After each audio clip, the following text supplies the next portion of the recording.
and that's fine. So then in making friends with ourselves in the moments of tenderness, the moments of things that come up, we learn over and over again how to be gentler and kinder to ourselves, which is so important. So that when we lose our temper with somebody or other things like that, we don't immediately start to beat ourselves up. We just recognize how we got caught in anger, we got caught in this or that, and then relax with it. And then there's a sense of warmth that begins to develop to ourselves. It says in the education of the warrior that mind of fearfulness should be put in the cradle of loving kindness. So that's the first step of the path of the warrior. And the path of the warrior, of course, is the path of the warrior because it takes tremendous amount of bravery. In Tibetan, the word was powa, which means to be brave. And Trungpa Rinpoche translated that into warrior, one who is brave and willing to just be present with whatever arises in the world or ourselves.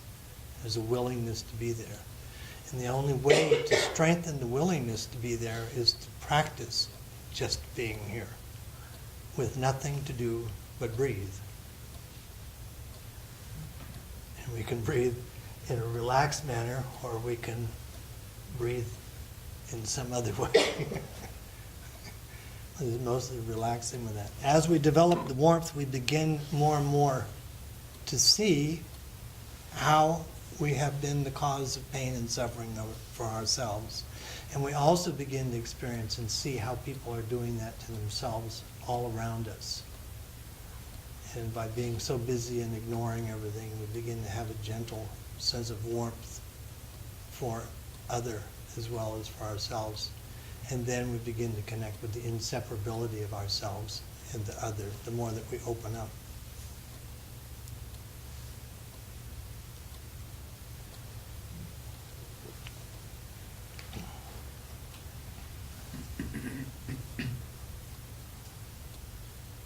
Called shunyata, or emptiness.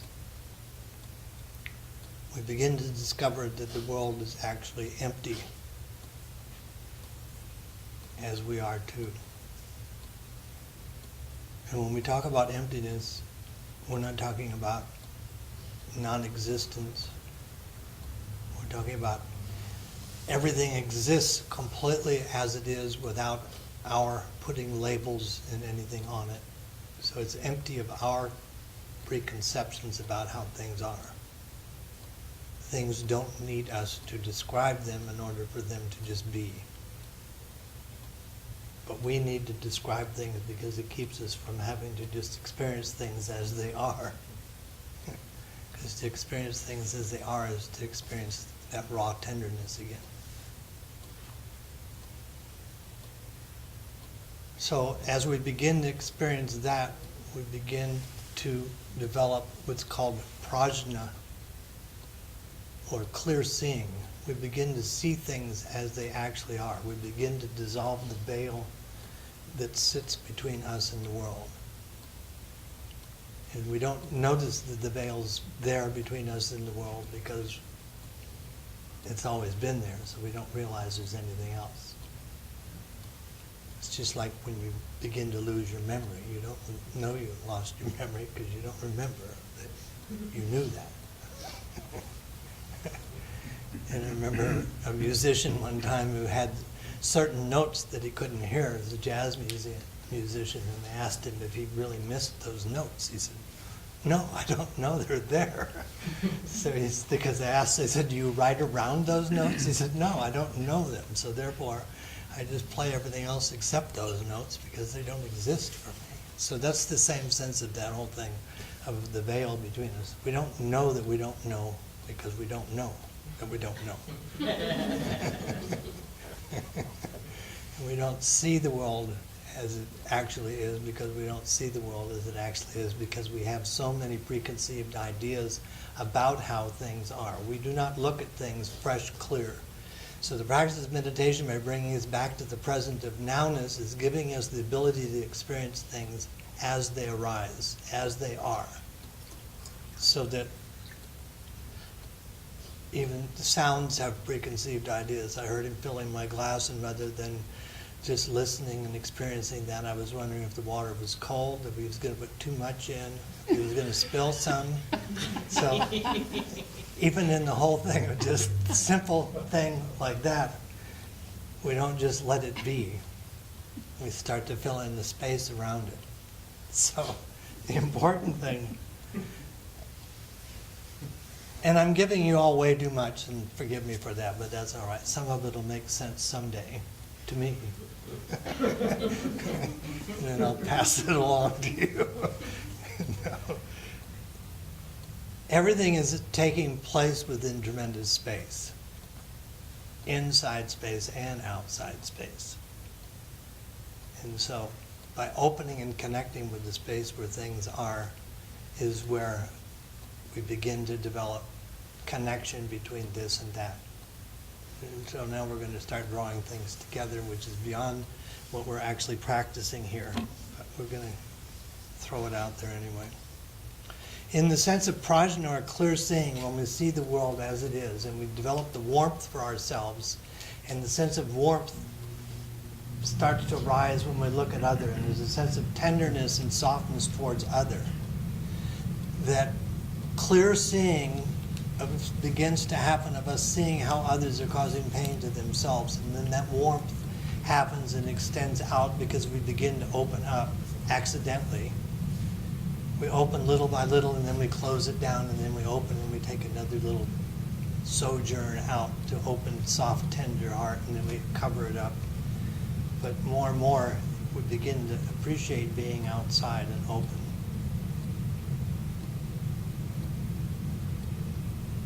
Tremendous amount of fear.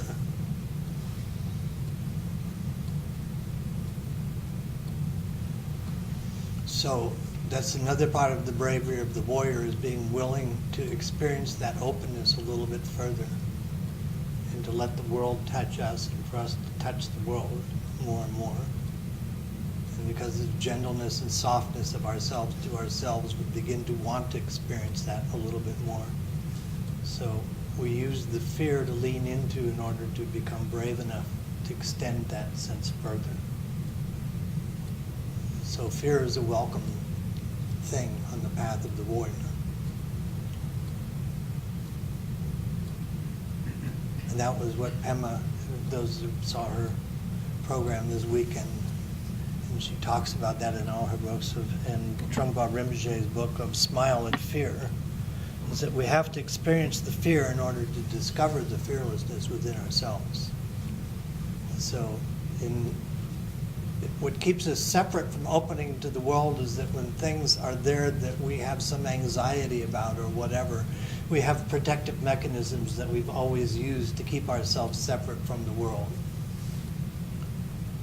It might be just that we don't want to confront somebody and say hello to somebody walking down the street, so we walk to the other side of the street. We do all kinds of little things to avoid contact with irritation in the world. So as we begin to practice it, we begin to touch the tenderness within ourselves, and the more we begin to understand that that's where we want to be, then more and more we start to take the usual things that we avoid and we lean into them just little by little, and find out that we can actually appreciate it rather than something terrible happens. And we can go into looking at everything fresh.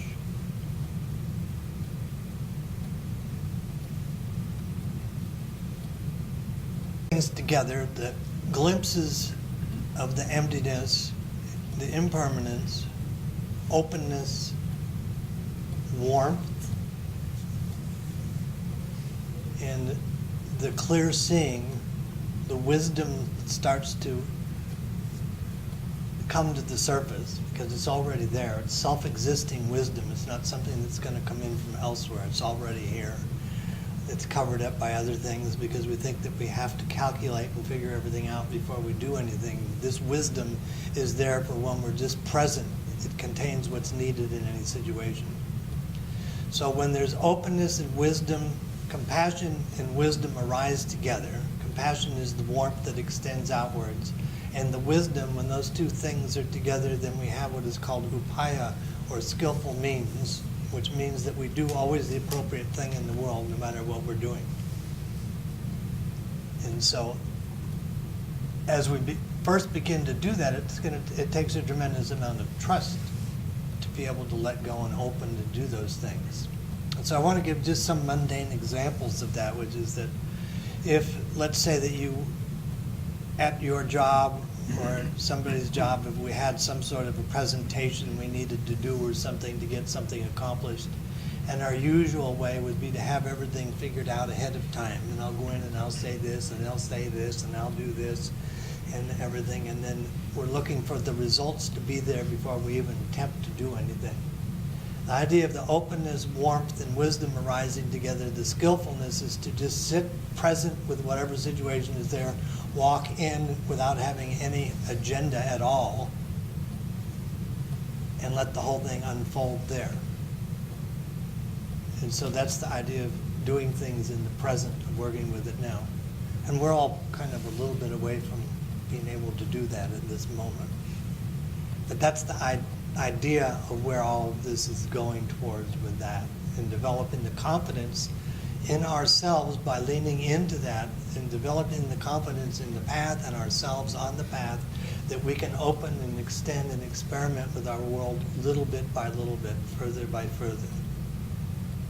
And then we develop a sense of fearlessness, daring, joy, confidence, compassion. We become very kind, nice human beings, which is what the world needs now. And then we can give that away to others. So if we have any questions, we should do that now.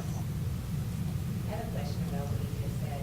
When you said to walk into a meeting with no agenda, do you mean like no plan, or do you mean no needing to know the outcome? Not even that. Well, see, the terrible thing about when we talk about at the point where compassion and openness and wisdom arise together, you don't even care about the outcome.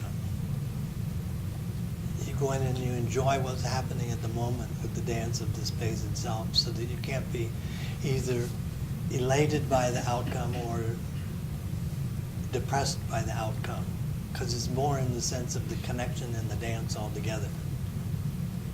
That's where the appreciation, and that's what we have lineages and teachers and all of that, and the Buddha said once you wake up to your own Buddha nature, then you can actually experience the world in that way. We always have hopes, fears, and expectations about everything. I hope that this won't happen, or I hope this will happen. I'm afraid that this won't happen, or I'm afraid that that will happen, or I have expectations that this is going to happen. So we set ourselves up constantly for being disappointed in our world, especially with expectations, because the world can't live up to our expectations, even if they're simple expectations. You know, it's like to have a real wonderful cup of coffee in the morning, and your expectations, it happens every morning, and you go in, you make your coffee, and then you pour sour cream in the coffee, and your world's shattered because you had expectations of a good cup of coffee. So it's the simple things that this takes. So there's the things that are layered on top.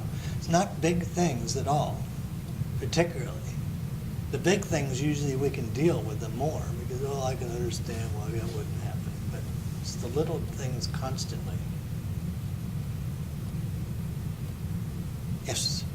So if you're saying that we already have self-contained wisdom and compassion, but we need to awaken to it, does that mean that everything that we do right now is the right thing to do as well?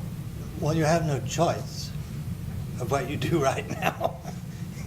That's another story, but it is what we do. Whatever we do is what we're actually predetermined to do at any point, because of everything that happened leads up to us seeing something and doing that right now. But is it being done without hopes, fears, and expectations? Probably not. But when it is being done without the hopes, fears, expectations, or the passion, aggression, or ignorance, then it's being done without particularly looking for an outcome, either good or bad. You're actually reaching out and touching the world raw, complete, right there on the spot. What we can't get used to with that is that we don't see a world in which there isn't a past and a future. Our whole existence depends on past and future, and that's what we've been avoiding being able to be present for. So when you have somebody that can just be present and be just dancing with things and the energies as they're just coming up, it's out there. But that's what our teachers have been teaching us from the beginning, that we could relax and open enough to trust ourselves and the whole thing enough to head in that direction. And so that's why it takes tremendous amount of, to begin with, is some kind of motivation to make yourself practice and have aspirations for where you would like to be. Maybe we would only just like to be present now and then to appreciate things. And then the motivation to do that would be the motivation to get to the shrine and sit down, because then maybe I won't be so irritated with myself for things. So we're talking about the big view here and then bringing it down, down, down, down into a workable place. We're not going to get from here to there without taking the steps from here to here first. So we have to get to here in order to open up to have all of that be there and to appreciate it. And the appreciation comes as we begin to relax and be more and more making friends with ourselves and to lighten up, a lighter touch. We take ourselves way too seriously, even in the sitting practice of meditation, which is a place to just sit and relax. We do it sometimes very hard to be, because we think that we could figure out what this is supposed to be, rather than we're supposed to relax with the breath. But the mind doesn't just do that. The mind is good. Am I doing it right? Am I breathing right? Am I sitting right? And you're checking over here. Huh, I don't think I'm supposed to have that thought, but I had that thought. Oh yeah, it's all right. That thought's okay. Every thought's okay. There's busy things taking place there constantly. And so the more we relax, the more we notice how that whole thing is taking place, the more that we see the cyclical patterns of it. There's usually not that much new coming up there. Usually it's over and over and over and over again, the same storyline about that. You go out and you see the neighbor's dog, you start going through that whole thing, that dog's going to come over and shit on my lawn, I know it. It's like every day. So you have the same problem every day with that dog. But the only person that's getting irritated or hurt by it is ourselves. The dog's doing just what the dog does. The neighbor's doing just what the neighbor does. It's not paying attention to anything. And so eventually we could either just keep beating ourselves up and being mad about that and the neighbors, or we could just go clean the dog shit up. And that's fine. It's part of taking care of just our world. And that's what I talked about earlier about when we sit down to practice, that we become the rulers of our world.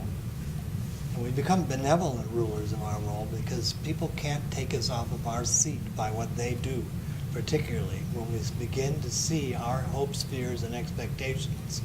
Then it doesn't matter what people say or do with that to me, as long as it's not physical injury. But we begin to notice that we're the ones that get irritated. We're the ones that get angry. We're the ones that get excited about things. Other people are just doing what they're doing. We have to buy it before we're affected by it. So our anger comes from ourselves. And the catalyst for that anger is because there's some kind of hopes, fears, and expectations in the background. And there's something that we got angry because something either interfered with what we were hoping to accomplish here, or trying to be asleep during the whole thing. Does that make sense?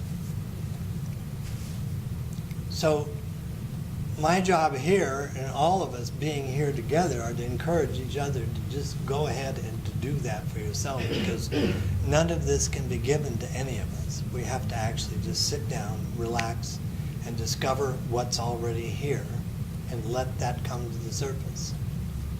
And the problems that a lot of us have with that over the years is that we get used to instant gratification in this world today. And it's not instant gratification with the practice of meditation. It takes time to look at the patterns and the habits that we've developed since the time we entered this realm here. And we've had these things going, and we do that. So it takes a little while for us to recognize it and for us to relax and be soft and gentle to ourselves. Soft, gentle, kind to ourselves, with bravery and dignity. And then that's it. The warrior begins to emerge. And the more the warrior begins to emerge, the more the warrior wants to dance and play in the world. Just a little bit at a time. Just smiling at someone in a grocery store.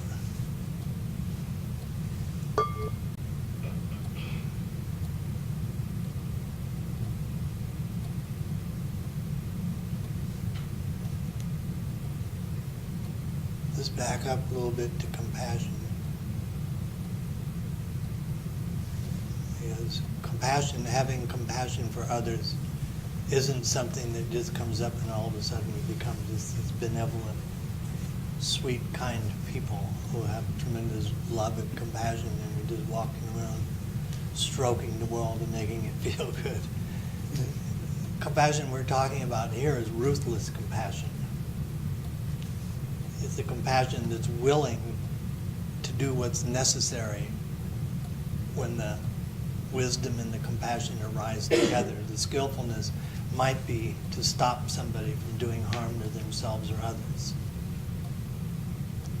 So compassion is not just the warm, loving compassion. It has to do with the skillfulness of what any situation needs. And again, it's back to that point of the skillfulness is because it doesn't look for an outcome of whether it's going to be successful or not be successful. It's just what is called for on the spot with any situation that arises. So a person that lives in the sense of being on the spot of working in now is always in the spot of working with now. There's not a now, and then there's a rest, and then there's another now down here. It's constantly just being present with what's arising there.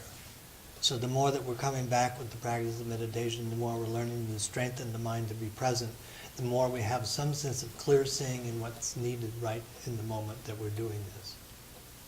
So you could end up being a better, more courteous driver.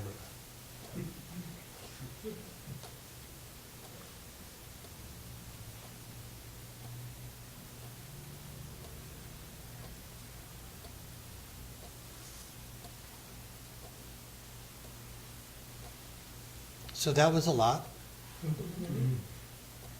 to chew on. And it begins by just sitting down.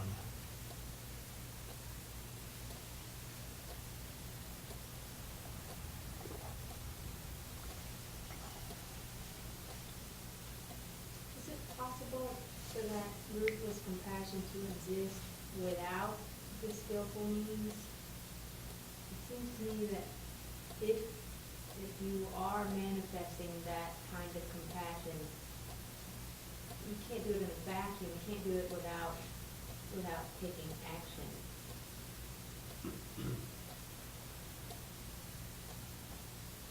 So, and what do you think? I think it is impossible for that compassion to exist without the skillful means. I think they arise together. Yeah, and they do, because there's compassion and because there's the wisdom that rises with those two things. There's the openness. See, the openness is the compassion. Being open to any situation. Being open to whatever is there. That you're willing to be open there. It contains the wisdom of being able to see what's needed in a situation, and therefore the action naturally takes place. So the skillful means isn't something you have to actually even think about. Because that's what we talk about when we're talking about that it's beyond conceptual mind and being able to actually layer it and figure it out and think about it. Because as wisdom comes without all of the preconceived ideas and labels and things. It's like, if I do this or I do that, you just simply do that. You engage the world. And you might do that by doing nothing. as well. So that might be the action. See, that's the whole thing is like we're talking about fruitional level of things, and that's something that we can have planted in there, as being able to look and question it and go, I can't see that. But the other thing is that potential of that exists in just being able to do that moment to moment, by being able to be present when you're washing your dishes, by being and doing that skillfully, because you have some sort of warmth and compassion for yourself and for your dirty dishes, because you know you're going to feel much better when the kitchen's clean. Even though you put off stuff for a week, you keep beating yourself up because of not getting there, and then all of a sudden there's some warmth for yourself, and you get it done skillfully, just doing that by being present with it, and you feel so good. And all of a sudden, wow, that wasn't so hard. And then a week later, you're struggling to get back and do it again. So it's all of those things. It's all of the little things that just be present that makes the world more. The more we appreciate ourselves and the world around us, the more that becomes natural sense of that. And it's the little things, being present, paying attention. Rinpoche used to talk about it, saying once you develop mindfulness and awareness together, you're able to make a proper cup of tea. And I always, for years, I can make a proper cup of tea. Anyway.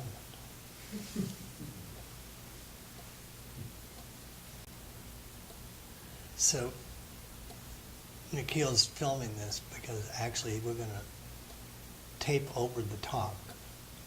And this is going to be a cooking class. So he's going to dub over this.